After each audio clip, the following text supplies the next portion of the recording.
Bonjour les marins et les petites sirènes, c'est un nouveau jour de vidéo littéraire et aujourd'hui on va voyager en Nouvelle-Zélande avec ce conte maori écrit par Witi Ihimaera qui est un auteur néo-zélandais finalement assez peu connu en France alors que c'est certainement l'auteur le plus connu et le plus reconnu dans son pays mais aussi qui a gagné ces dernières années des lettres de noblesse sur la scène littéraire internationale, notamment avec ce conte. C'est vraiment ce conte qui l'a fait connaître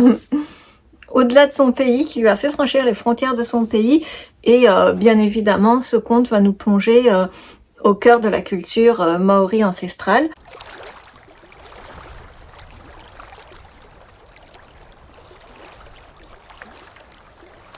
Le livre est pas énorme, il fait quelque chose comme 150 pages et il coûte à peu près 17 €. Il est édité aux éditions Au Vent des Îles. Je suis absolument pas payée pour t'en parler comme d'habitude, c'est juste un petit coup de cœur personnel. Globalement, la maison Au Vent des Îles est une maison d'édition que j'ai découvert assez tardivement. Je l'ai découvert il y a plusieurs mois grâce à mon amie Véronique et j'ai eu vraiment un coup de cœur pour cette maison d'édition qui nous édite principalement des livres issus des cultures pacifique ou autre, donc c'est vraiment une maison très active, voilà, et qui va vraiment à cœur de mettre toutes ces cultures-là aussi sur le devant de la scène, et notamment des cultures, comment je pourrais dire, issues de l'outre-mer, qu'on a tendance un peu à oublier en France, qui a à se concentrer que sur les livres qui ont été écrits et édités à Paris, donc c'est toujours un délice de découvrir de nouveaux auteurs. Donc bien évidemment, de quoi parle ce livre? Parce que c'est bien beau pour toutes les infos techniques et les ressentis, mais je vais déjà te donner un petit peu envie de le lire en te disant de quoi ça parle un petit peu. On va suivre en fait en quelque sorte la destinée de Kau qui a malheureusement eu la malchance de naître en première héritière. Une fille première héritière du grand patriarche Koro Apirana qui est évidemment le patriarche d'une tribu maori, la tribu Wangara, qui a la particularité notamment d'être des descendants de Kautia Terangi, qui est le dompteur, le chevaucheur de baleines sacrées, qui a transmis son pouvoir de génération en génération et qui, comme dans toutes ces cultures-là, se transmet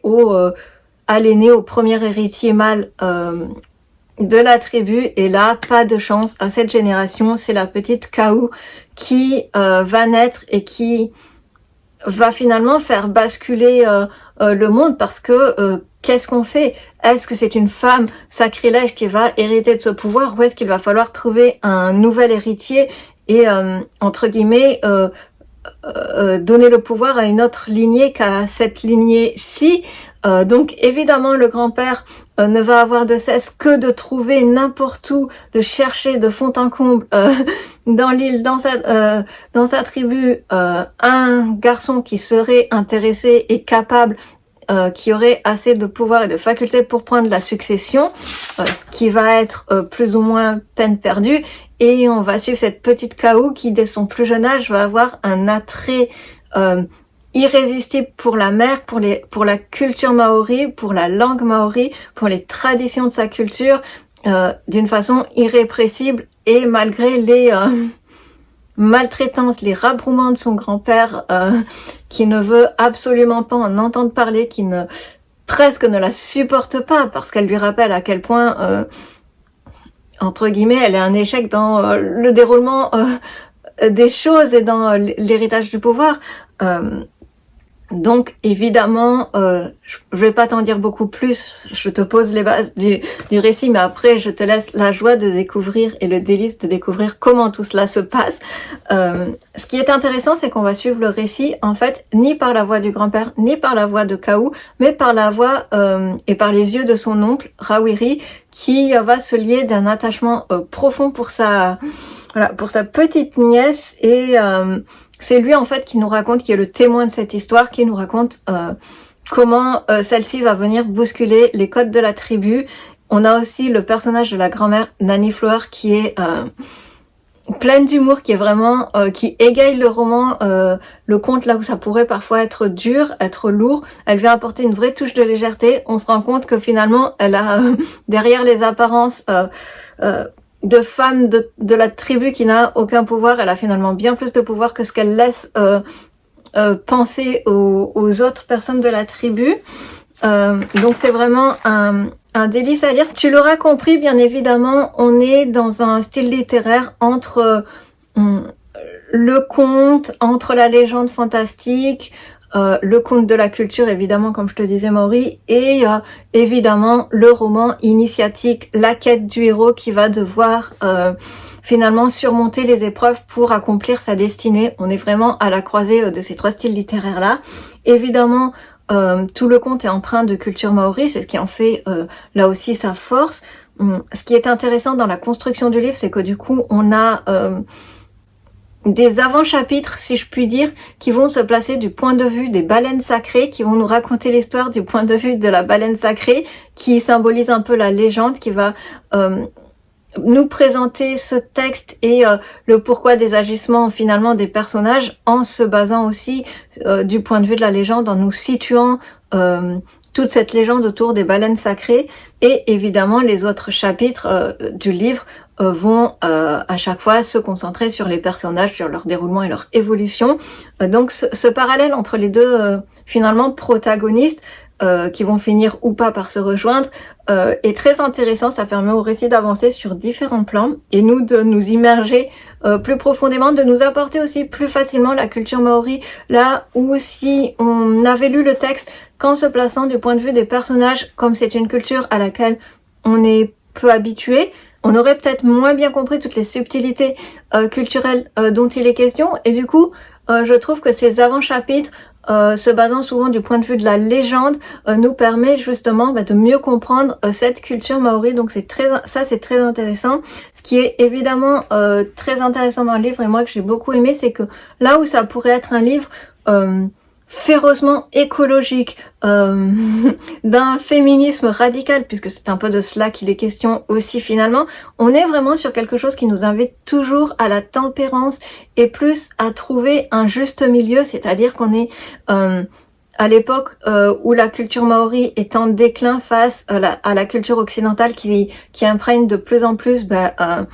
la société néo-zélandaise. On est donc à une croisée de l'histoire finalement, où l'on doit réussir à concilier la culture traditionnelle maori avec la modernité occidentale, voir comment on peut trouver des compromis. Est-ce qu'on doit se débarrasser complètement de l'ancienne culture pour adopter la culture occidentale? Est-ce qu'on doit rejeter de but en blanc la culture occidentale? Et ce livre à chaque fois nous invite un petit peu à choisir une voie du milieu, une voie de justesse, de l'équilibre. Ça se ressent aussi dans les thématiques écologiques, bien évidemment, parce que au travers de la légende des baleines, on va comprendre qu'il sous-tend tout un questionnement écologique proche de la nature, du coup proche évidemment des ancêtres de la lignée, tout ça, mais du coup avec un message fondamentalement écologique qui vient là encore entre guillemets là où il viendrait s'opposer à la culture occidentale. Encore une fois, on nous invite à trouver, et surtout on invite les personnages, les protagonistes à trouver des compromis pour englober tout ça au mieux, sans perdre ses racines, et évidemment cette grande mutation aussi au niveau de ces sociétés qui sont fondamentalement patriarcales, grâce à la naissance de Kao, qui va ouvrir finalement une autre façon d'habiter la tribu en gagnant plus ou moins, en renouvelant plus ou moins la lignée, la tribu et le pouvoir, la détentrice du pouvoir. Donc là encore, là où ça pourrait être un livre fondamentalement féministe ou anti-féministe en se plaçant du point de vue du grand-père, encore une fois on nous invite, l'auteur a l'intelligence de choisir quelque chose de juste, un équilibre entre les deux points de vue, les deux idéologies. Et c'est vraiment ce qui est appréciable dans ce livre, c'est que tout le livre est sous-tendu d'une certaine bienveillance, d'un certain pacifisme, j'ai trouvé, et d'une invitation à trouver cet équilibre et ce juste milieu entre les diverses opposés qui pourraient sembler incompatibles. Donc c'est vraiment un conte que j'ai adoré, un conte tellement fondamental, je pense, à l'heure où toutes ces questions écologiques nous perturbent de plus en plus, sont de plus en plus présentes sur le devant de la scène, et où ça paraît souvent bien incompatible avec notre vie moderne et actuelle. Évidemment, ça reste un conte, ça reste très imagé, et ça reste oui, de la légende, donc on ne peut pas le transposer complètement à notre vie contemporaine, mais voilà, c'est une idée de justesse et d'équilibre qui me paraît importante à ne pas perdre de vue à l'heure actuelle, quelle que soit la culture dans laquelle on grandit et on vit. Donc voilà, je vais pas faire plus long parce que c'est déjà assez long pour te parler d'un livre de 150 qui ne fait que 150 pages, mais personnellement c'est un livre que j'ai adoré et pour lequel je me suis beaucoup attachée au personnage. L'auteur a une force pour nous faire ressentir les personnages, je sais pas comment dire, mais je me suis finalement presque plus attachée aux baleines, à la légende des baleines qu'aux personnages. Je me suis vraiment attachée autant à ces êtres mythiques qu'à la famille de Chaos. Donc c'est très intéressant et c'est vraiment un livre qui se lit d'une traite, que tu ne vas pas lâcher, j'espère, et que tu vas avoir envie d'écouter. Je pense que ce livre, il porte avant tout un message d'amour à la mer